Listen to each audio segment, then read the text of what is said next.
Welcome to the Social Engineer Podcast, the SE Etc. series. This is episode 244. I'm Chris Hadnagy, CEO and founder of Social-Engineer LLC, the Innocent Lives Foundation, and the Institute for Social Engineering. And I've been hosting this podcast since way back in 2009. And none other than my trusty co-host, Patrick Laverty, is here with me today. How you doing today, Patrick? Hey, Chris. Thanks for having me today. Like you said, my name is Patrick Laverty. I am the senior team lead here at Social Engineer, where I get to work with a team of professional and certified social engineers every day, where we do things like phishing and smishing and vishing and impersonate-tishing, among probably some other ones that we can also discuss one day. So yeah, thanks for having me. Okay, a few quick announcements before we get to our episode. As always, this particular episode is sponsored by our company, Social Engineer. If you're an organization that is wondering how you can keep safe from all the many threat actors that you see out there, there's just so much going on in the news right now. It seems like every day that we turn on our televisions or open a newspaper or read anything, we are seeing another company get breached. If you're wondering, what can we do? Is there anything that we can do?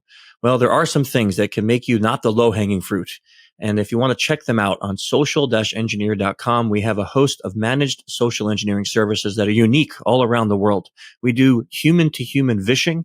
We have managed phishing programs.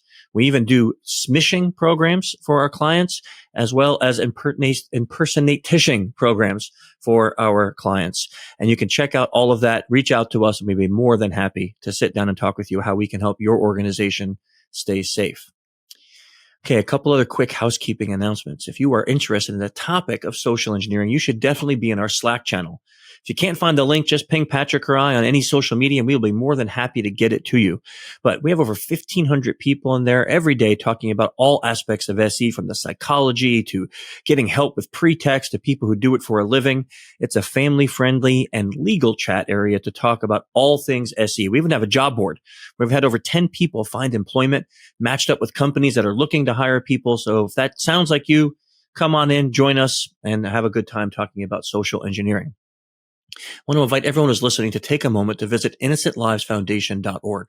If you're not familiar with the nonprofit, started over 6.5 years ago, our mission is to help save kids from trafficking and being abused. And we do that by geolocating people who traffic and abuse children and then turning them over to law enforcement. We're not a vigilante group, so we're not out there chatting up bad guys or following them around with our cell phones.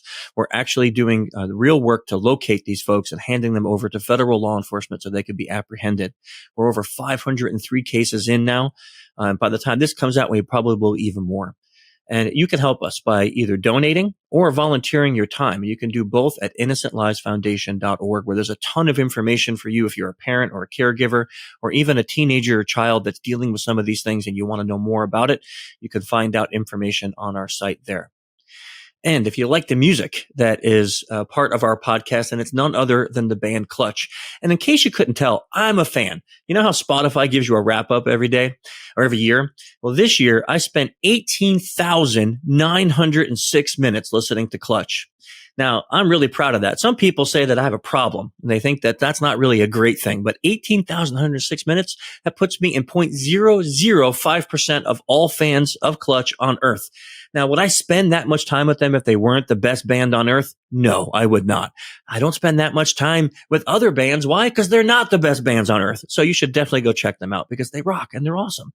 And because they support us and ILF. So we love them. Go give them some love back.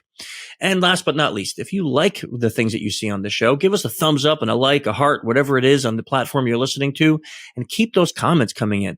Your ideas and suggestions help us to come up with new themes and topics and invite old guests back and all that stuff that happens on these podcasts because of you. So thank you for that, and keep those things coming. Now, Patrick, I see that we have a guest here. I have a Shelby sighting. Tell me what's going on. Oh, that is a great sighting. So last month, we had an awesome conversation where Shelby also joined us, where we started talking about one of our engagements, where we were being tasked with seeing what we could do to a municipality and their water treatment facility. And I think we had an awesome discussion last month talking about that. But I think the disappointing part was we only got through half of it. And at the very end, we're like, we need to do a part 2. So that's exactly what we're going to do today. We're going to have a part 2 talking about more that we did there. And since Shelby was part of that engagement that we got to do, Shelby's back again to talk even more about that. So welcome back, Shelby. Hey, thanks so much for having me back. I enjoyed our last discussion, so I'm excited to continue it. So I can't remember, mainly because my Do we brain need a is like recap? Swiss cheese. Yeah, I remember the job, but what did we not cover, or what parts were we covering today? Yeah, so I think last time, to give a little bit of a recap, if people want to make sure they go back and listen to that one, where we gave a little bit of an overview. We talked about the scope, where just kind of really briefly, the scope was a government agency where they were overseeing the water treatment and the wastewater treatment for probably tens of thousands of people. And they tasked us first with seeing if we could access it. Like, part of the scope was, if you can even just get unescorted access into the facility, that's like a win, I guess, or that's a compromise.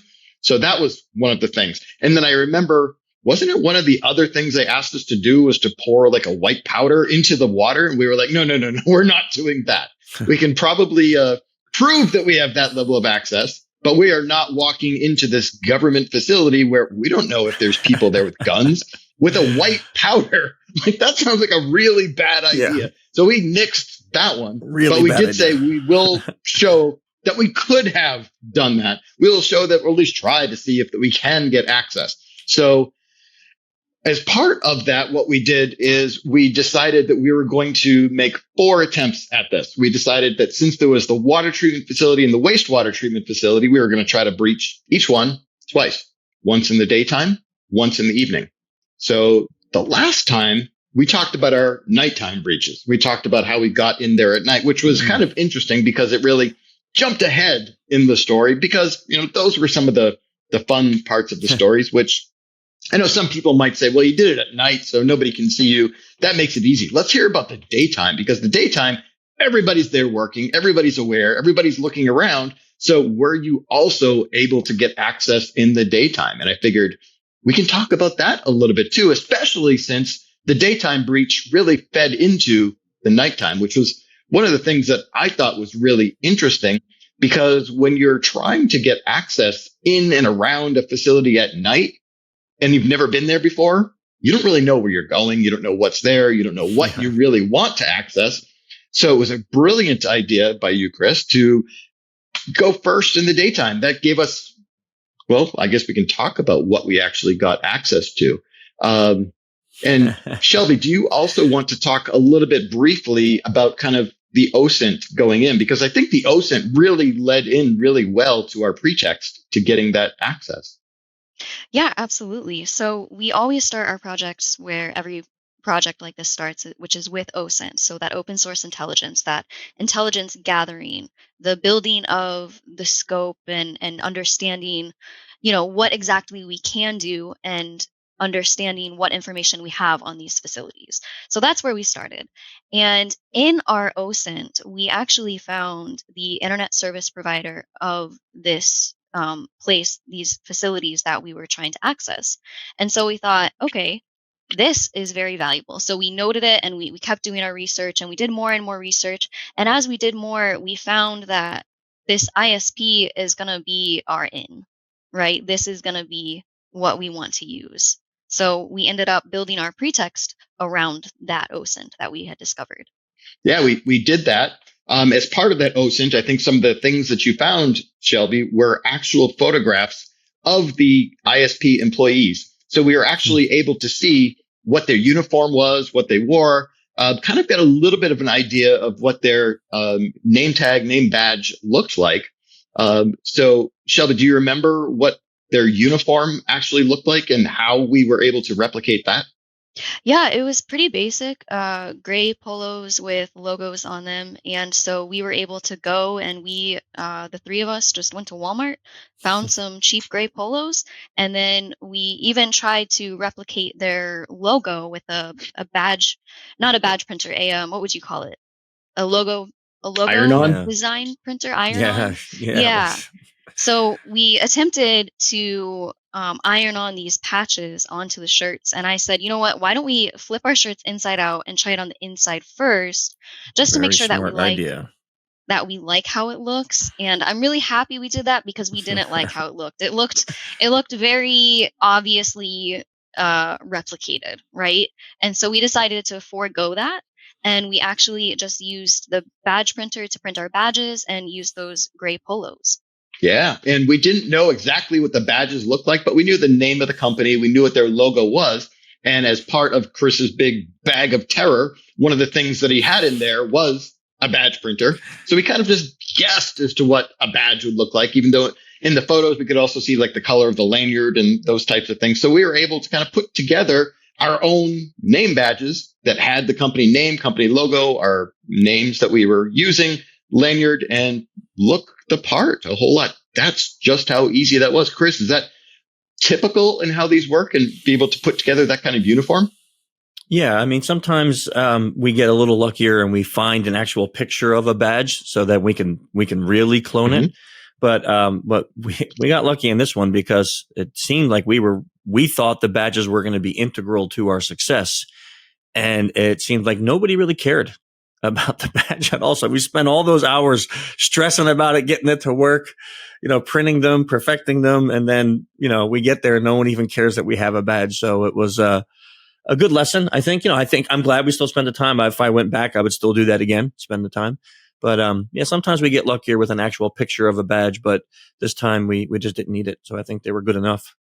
Yeah, I think it's also very possible that the people that we encountered just saw that we had a badge.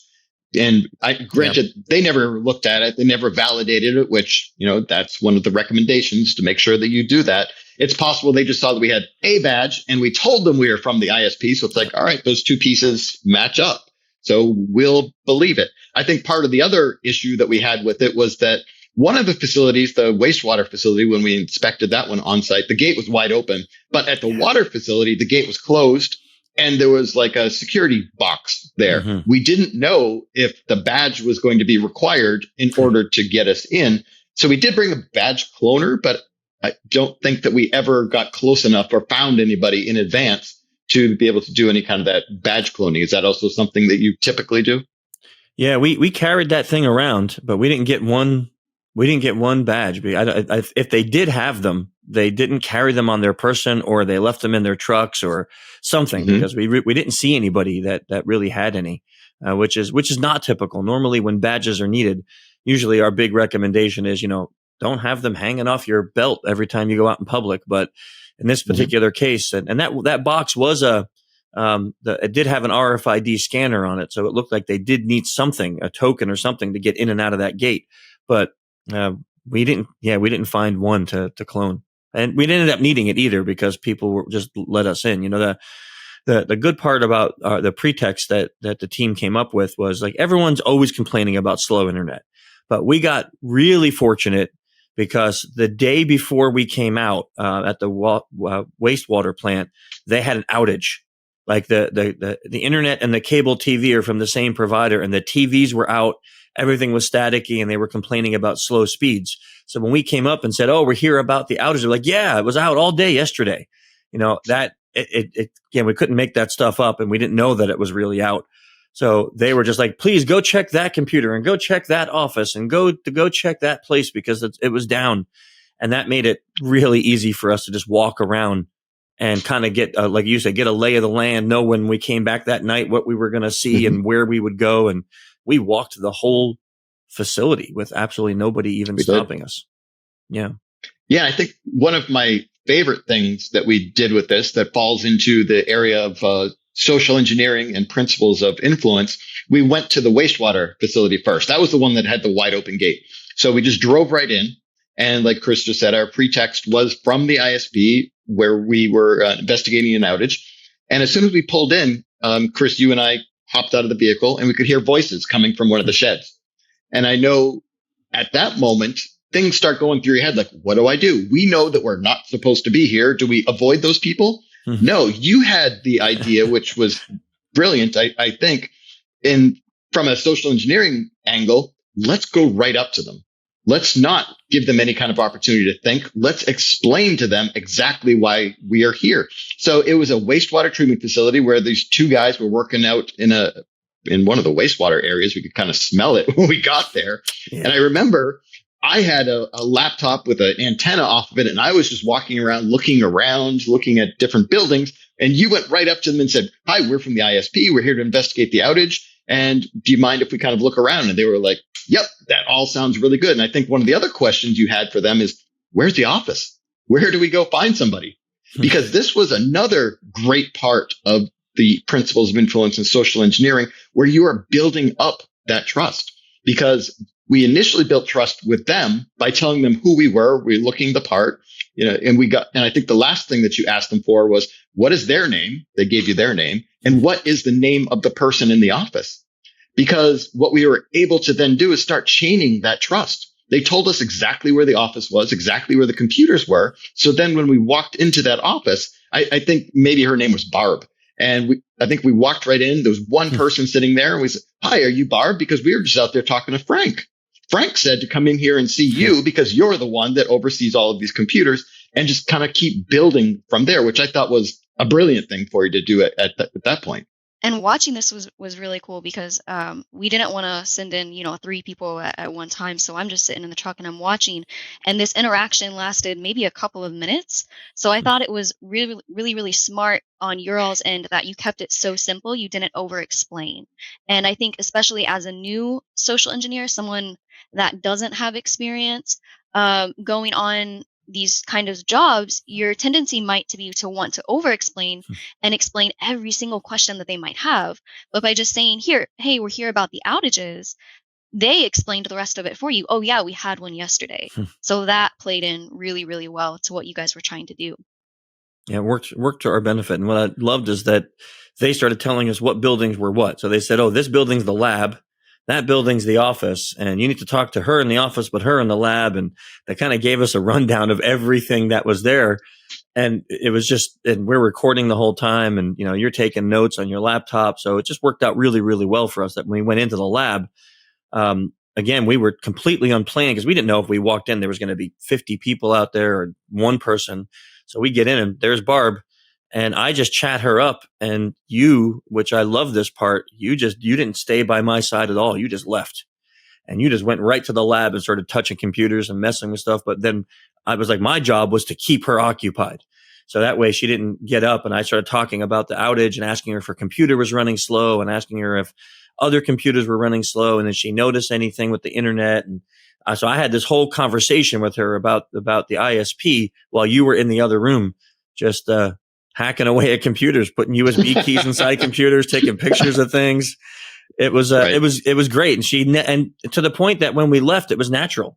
And she said, "Oh, don't forget to go see so and so in the office because you have to go. That's where the cable was out yesterday."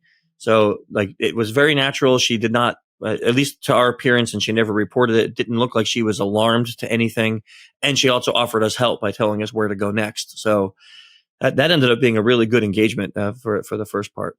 Yeah, because as soon as we got Barb's trust, we went down to that other office, and you did the exact same thing. I did the same thing, roaming around. I remember that I was in the middle of roaming around, and I heard you call me in because they did want the speed test done. Yeah. And one of the things that we did was I just wrote a little quick exe that all it did when it ran was just pop up your speed test. It passes.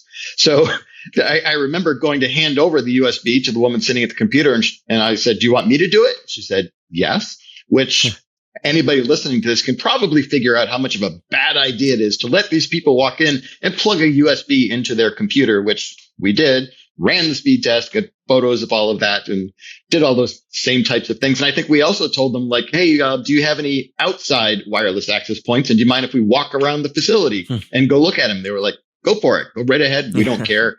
Because remember, the scope was any kind of unescorted access on the grounds is a compromise. So we were able to prove that, which then we were also looking around for places that were holes in the fence, places that we could climb over the fence, because again, we wanted to come back at night and have a good idea with photos and mental images as to where we wanted to come in with that. So I think we considered that one a bit of a win at that location. Definitely a win, because I mean we were up against every control that said shut off or dump this or do this, or we were on top of water towers. We were everywhere in that facility. And when people saw us, they kind of just waved and moved on, because we had talked to everybody there. So when people outside, they saw us, they were just like, oh yeah, it's those guys again. So nobody was alarmed. And we could have, I don't know, we were probably there, 30, 40, maybe more minutes, but we could have stayed there hours if we wanted. And nobody seemed to care. We could have. We were walking. We were in the sheds. We were everywhere. So it was like there was absolutely no restriction to where we can go there, and nobody seemed to stop us with any of that. Right. Yeah, like you said, we were there for 30 or 40 minutes, and we just kind of drove out. Where then we went to the water treatment facility, which that was the place where the gate was closed, and they had the keypad there. And I remember being super concerned. I'm like, how in the world are we going to be able to get in through there? How are we going to get them to open the gate? And Shelby, what was your thinking as we were pulling up to the gate and had this situation?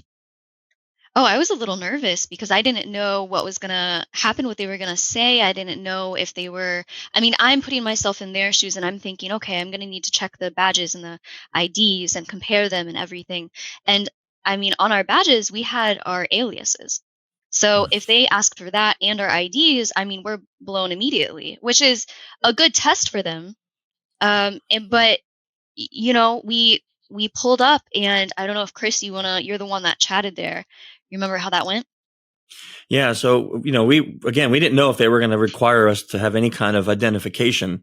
And I had this whole thing planned in my head, and I'm just like, oh, we're here from the ISP to check some internet. And I was like, and then I didn't even get to the sentence, and they were like, oh, come on up. And the gate starts opening, and we're like, okay, I guess that's what's happening. And then that one was going to be Shelby and I. So, Patrick got in the back of the truck where it was nice and tinted, and, you get to observe. But when we get there, they're kind of like the other facility. There's a lot of buildings, and they didn't really tell us where to go.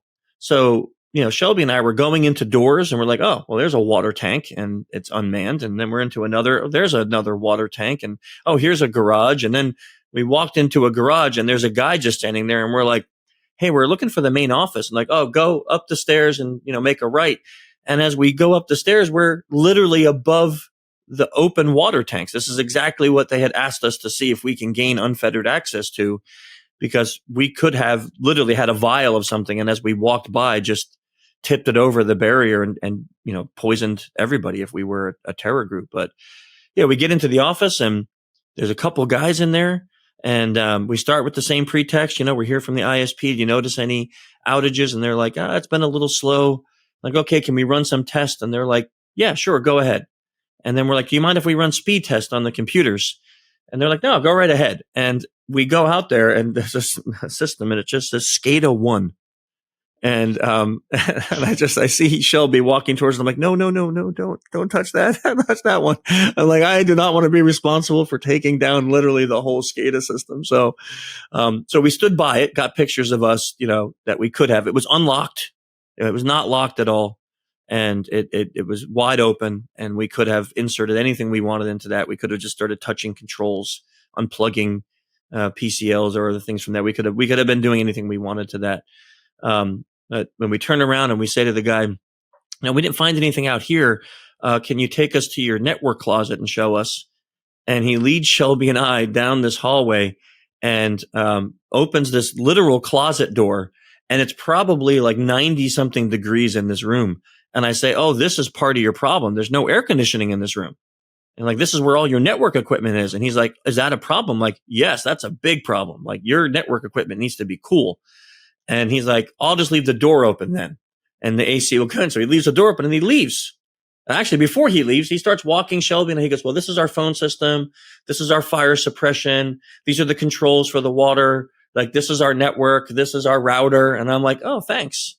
And then he's like, okay, and then he just walks away and leaves Shelby and I in the network closet, completely unsupervised with the door wide open. We can come and go as we wanted.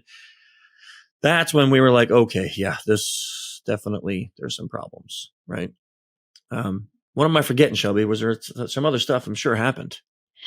They were so accommodating. I was kind of surprised, to be honest with you. But as you're in the network operations control center there, kind of in this closet with this man, I kind of step aside, and there's a wall. I kind of step behind the wall, and I'm taking pictures of the desk, and they have like schedules on the desk, and they have sticky notes everywhere. And so I'm able to collect some evidence as you're speaking and distracting him as well. But yeah, then they kind of escorted us into another little area and then left us alone. And that was where all this data equipment was. And I just remember walking around and you just saying, Shelby, don't touch that. Like, Chris never says, don't do something when we're on an on-site job. I'm like, this must be really serious. I'm like, okay. So I just kind of, put my hands by my side and just started taking pictures of everything. But they were. I just did not want to be responsible for literally taking out the water treatment plant. That was not what I was looking to do. No. But then what I found super interesting is like some guys left. They left. So now we're done, and there's just one guy in the office, and we're like, okay, well, we're going to go walk around the grounds and just run some tests. He's like, okay. And now we're back out by the water tanks, and nobody is there. So again, we could have done anything there. So we head downstairs and we go in all these other doors, and we're looking around, and where we then get back in the car. And that's when Patrick says, I think they just leave their keys in the truck. And that's, when he's like, maybe we should steal a truck. And we kind of laugh that off and be like, yeah, okay, that's never going to happen. And then we drove down, and I think to me, this was one of the pivotal points for us as we were really trying to figure out how we were going to get into that facility at night, because the way it was positioned to get through the woods, which we thought was going to be a great plan based on Google Maps. But when we got there, it was like a 90-degree uphill with such thick brush and thorns. I mean, some of that stuff was taller than Shelby. Some of that stuff was taller than me. There would have been no way it would have taken us all night with machetes and chainsaws just to get up there. So we're like, man, how are we going to do this and not get caught? And we pulled down to the lower part, and there's this gate, this fence that has a gate, and it has a chain, and the gap is so big that even I could fit through it. And we're like, oh, I guess that's how we're getting in, tonight. And then, Patrick, you came up with the great idea of just parking, out of camera view and just kind of walking up the hill and along the fence, and bam. And that ended up being a great lead in for us. And then when we were leaving, we didn't know, again, how are we going to get out? Like, is the gate automatic? Is it not automatic? Do we need to buzz? Like, what happens? So it was, that was another learning lesson for us, that when we got there and we're just kind of approached the gate, it seemed to be on a motion sensor. So as soon as we approached the gate, it opened, and that was really good for us, because we were thinking about that night when we get in, how are we going to get out? Like, do we need someone to buzz us out? And we don't want them to know that we're there. So.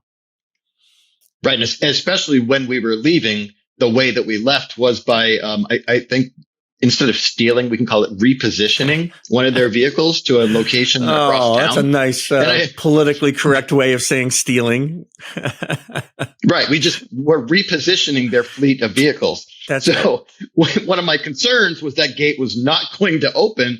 And I think this was about 1 a.m. Like, if anybody, because there were people working at 1 a.m. We did hear and see people when we were back there at night.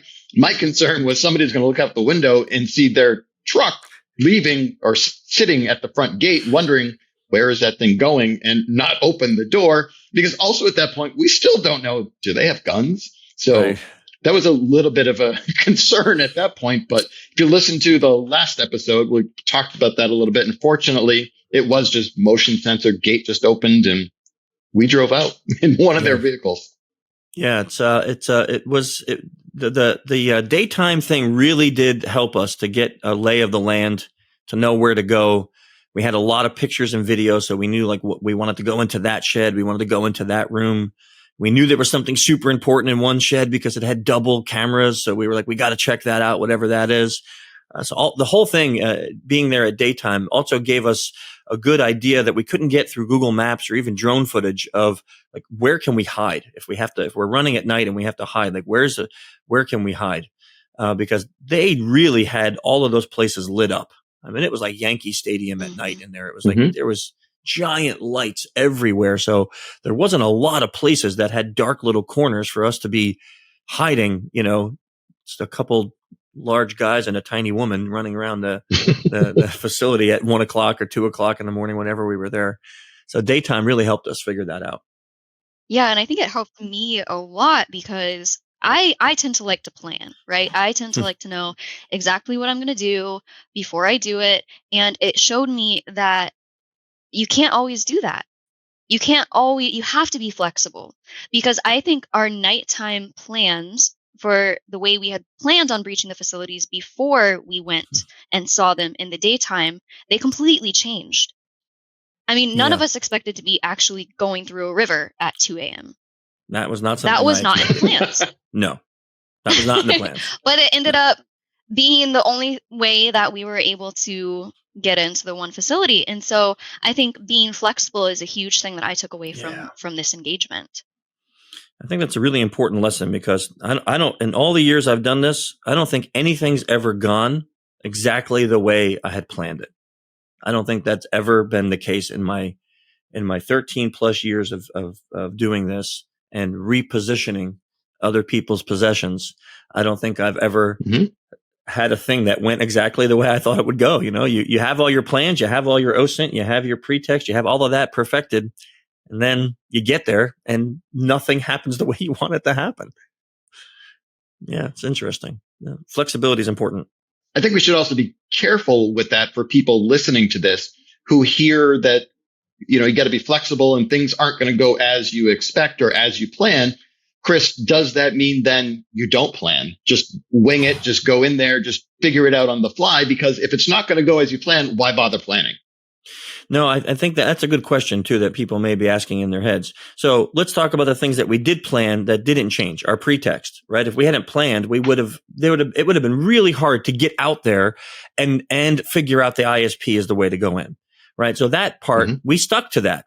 Now, what we didn't know is if they were going to accept it, if our clothing was going to be okay, if having no logo was going to be okay. Like we didn't know any of that, right? So you can't plan for that, but our planning of the pretext was really important. Also, when we got to the car rental place, asking for a particular type of car, right? We wanted a very plain Jane minivan or SUV, something that would be not really outlandish. Like we didn't want something that stood out because we were like supposed to be, blue collar workers with a corporate car. So it was even that part that when we got there, and nowadays with rental cars, you can't really save the kind of car you want. So when we got there, the first car the lady wanted to give us was like something really flashy. We're like, no, can we have something way more boring? And, and she's like, I don't know if I have anything more boring, and we're like, tell us what you got. And when she laid the cars out, they were like, oh, we'll take that one because that one seems like that would be the most boring that you have, And I'm sure for her, she's like, this is odd. Like, what are these people? Like, what? And then we're asking if they got like fire and bullet insurance, if we could have that covered too. So they probably were like, what are these people doing? But you can't plan any of that because, you have to just go with the flow. I mean, if we get there and it just happens to be a heavy weekend and she had one rental car and that's all we can get, we're not going to not do the job. We're going to take the car we get and go do it. But so planning is important. I think the planning part helps us all feel calmer in the moment. It helps us feel like we have something to fall back on. Whereas just kind of winging it on the fly, that's really not a great way to prepare for giving your client the best that you can give them. Because, you're getting paid by them to make sure you do the job. And, if you fail and you fail because they catch you, that's great. But if you fail because you didn't plan enough, then you really didn't give your client the best, for the money for that they paid you for, their best effort for the money they paid. And I think one of my favorite things when I have been telling people this story briefly is one of the questions people ask me is, how did it go at the debrief? Like, was the client angry? Was the client embarrassed? Were they upset with us? How exactly do you want to describe that went, and what did they do at our debrief, Chris? Yeah, so kind of like you want to talk about perfect client, I mean, this was it because every time we kind of told them one other layer that we got, instead of going, oh my God, they were like, yes, thank you. Like, thank you. Yes. Like now, oh, that's going to help me. And we're like, okay, you want to explain what you're talking about? And they're like, man, I've been pushing for some of these changes for years. And now we have proof that we need to make these changes, right? Like they were looking at our success as the ability to improve their security posture. And I'm like, that literally is the perfect client. But then they took even a step further, which is their whole security department got together and threw us a giant barbecue. So we got to get together with the whole team that we basically just, wrecked their lives for the next year. Yep. And we had some of the best ribs and food that these guys and gals brought together for us. And we were able to have this wonderful picnic, and they invited the cops over that originally, came up to us. So we got to meet the police that interacted with us so nicely. It was just like a really great, engagement from the start to the end, to be able to have a client that acts like that wants the security like that, the police department like that. It was truly phenomenal. Like I would take every client like that if we could. Yeah, that was great. Yep. That was a great all around engagement. And, there's a little bit more to the police story, which we told in the last episode, which was a whole lot of fun when, we almost got busted right at the beginning. So it's kind of interesting. And I think one of the little quick piece for that is when the police came at the barbecue, one of the ideas that we had is like, hey, let's go take a picture with the police officer with the vehicle that we repositioned out in the parking lot. And the funny thing was, when we got out into the parking lot, someone else had already repositioned it back to where, and we had no idea where it was. I guess the people that we took it from had been looking for it, and they found it, and they had another key to it. So that was kind of a funny twist to it right there. Repositioned. That's right. Yeah, that's an interesting way of describing that they stole the car back from that we stole from them. Right. So yeah, we got.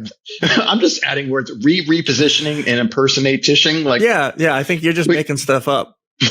I am.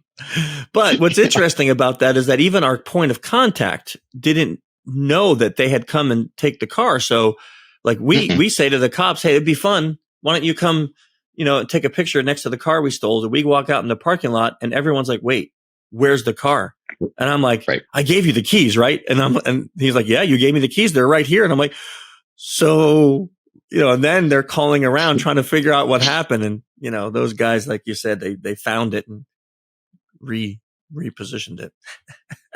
So question for you guys is that what would be the proper procedure for if you find that, hey, your car is not where it should be? I mean, right away, especially since it was a government car, they should have called the police, right? Mm-hmm. They should have called the police. Like, what would you do if you went out to your driveway right now and your car was gone? Right. Would you get in your other car and drive around town looking for it? You'd call the police. That's what you would do right away, right? Yep. So you call the police, you make a report, and then because when they said, oh, we kind of thought maybe this was, the point of contact that he was going to do this.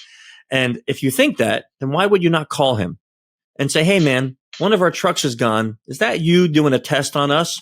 Because if it's not, that government truck had probably about $7,000 worth of tools in it. It had a corporate credit card. It had keys to the chemical shed, and it had keys to a bunch of other buildings that were government owned. So just in case that it wasn't the point of contact being funny, you should definitely check into that, and ask if that was a real thing or not, because that to me would be the first thing they should have done. Police, and then call your point of contact to see if that really was a test or not. And that never happened. Even until the end, they never reported it. So that was one of the things we made a suggestion for, is that when something like that happens, reporting these things is essential, because what if we were really bad people? We wouldn't have stopped at one. We would have taken all the trucks. We would have taken everything that had keys in it. Right. And now if we find their like personal stuff, which some of them had personal items in those, now we know where you live. We know where your family is. So I would have taken that a lot more seriously if it were me. Yeah. When we were at the wastewater facility at night, I remember there was one point that I was going over to check the office, and there was another of the similar government vehicles parked right outside with the window open. And I remember my first thought was, can we take this one too? But we only had permission to reposition one vehicle. We didn't have permission to do two. So I think there has to be a limit to how many vehicles we steal in a night. Reposition. Yep. Reposition in a night, Patrick. I think there has to be a limit to that. The limit does not exist. Yeah, I mean, we also didn't want to give him a heart attack, because I just remember that when we first called to ask that, he's like, "You want to do what?" And I'm like, we want to steal a truck. And he's like, "Oh." It's like, okay. And then didn't he ask, did you already steal it? Right. No. Yeah, that's right. He did ask that. And I'm like, no, man, of course not. We would never do something out of scope without asking first. That's why we are asking, That's funny that we already do it. It's like, well, I kind of know you. And I'm like, well, that does sound like something I might do. But, I have new people here and I don't want anyone getting shot. So, Nope. Well, that was a good story. I'm glad we did do the second part, cover it. It's got a lot of good learning lessons in there. So we have a sad announcement as we close this podcast. Patrick is moving on to a new position from Social Engineer. And as he starts that new position next month, he will not be on this episode of the podcast anymore. We're losing our trusty co-host. Patrick, maybe someday we'll get you back. I got to say the last, I don't know how long we've been doing this, over a year? Yeah, about a year and a half, I think. Year and a half. It's been a great, great ride. I mean, this was your concept. This particular version of the podcast was your idea. And it's been a great idea. And hopefully we'll be able to carry on the tradition without you. But thanks for being such a great part of the team and a great part of the podcast. And I'm sure you'll still be hopefully in the Slack channel and part of the community as always. And we're really looking forward to hopefully seeing what happens with Layer 8 and just with you in the future. So thanks for being a great part of everything here. And we wish you the best as you go forward with your new endeavor. Thank you so much. This has been an incredible experience from the podcast, which we called our dumpster dive of podcast, where we never knew what you were going to get. And I hope people still keep sending suggestions to Chris for other ideas, since we have talked about some of those in the past. And of course, working with the team has also been incredible. I've learned far more than I could have imagined. I always wanted to be a part of Social Engineer company, and it was incredible being able to learn all about our smishing, vishing, impersonate, tishing, and stealing, relocating vehicles was an incredible experience. So thank you so much. Tishing. You're right. Welcome. You're welcome. Relocate tishing, right? It has to be that, since we're adding ishing to everything. Well, everyone, hopefully you enjoyed this as much as we have, and you enjoyed the stories. And next month, we will be discussing yet another topic that I don't even know yet. And because Patrick usually does them, we're going to have to come up with one. So send in your suggestions so we can get some new ideas, and we will talk to you next month. Until then, stay safe and secure. See you.